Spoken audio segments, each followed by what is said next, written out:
एक बार एक वैज्ञानिक ने एक टिड्डे तो पकड़ा और उसे अपनी आवाज पर छलांग लगाना सिखाया।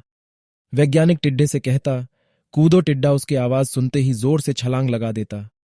अब वह वैज्ञानिक था तो प्रयोग करना बनता ही था। उन्होंने टिड्डे की छलांग पर प्रयोग किया। वैज्ञानिक ने उसकी एक टांग तोड़ दी और फिर बोला, कूदो।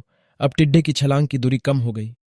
वैज्ञानिक ने उसकी दूसरी टांग तोड़ दी और फिर बोला, कूदो।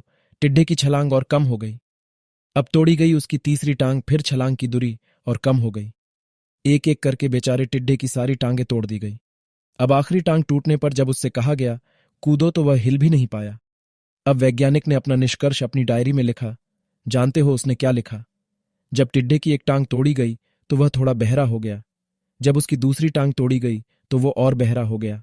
हर टांग टूटने के साथ वो और बहरा होता गया और सारी टांग टूटने के बाद वह बिल्कुल बहरा हो गया। अब जोर जोर से चिल्लाने का भी उस पर कोई असर नहीं हुआ। वो तो अपनी जगह से हिला तक नहीं, छलांग लगाना तो दूर की बात थी। इस कहानी को सुनकर सभी को ऐसा ही लग रहा है ना कि क्या मूर्ख वैज्ञानिक था, इतनी सीधी सी बात उसे समझ में नहीं आई।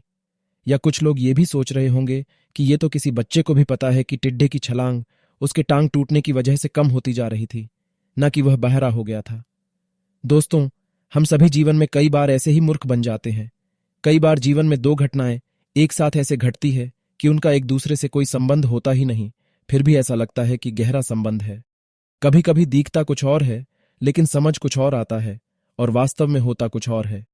इसीलिए अगर पछताना नहीं है तो जीवन में जल्दबाजी में कोई निर्णय ना ले, हमेशा समझबूझ का इस्तेमाल करे, सावधानी बरते, नतीजे सोच विचार कर ही निकाले।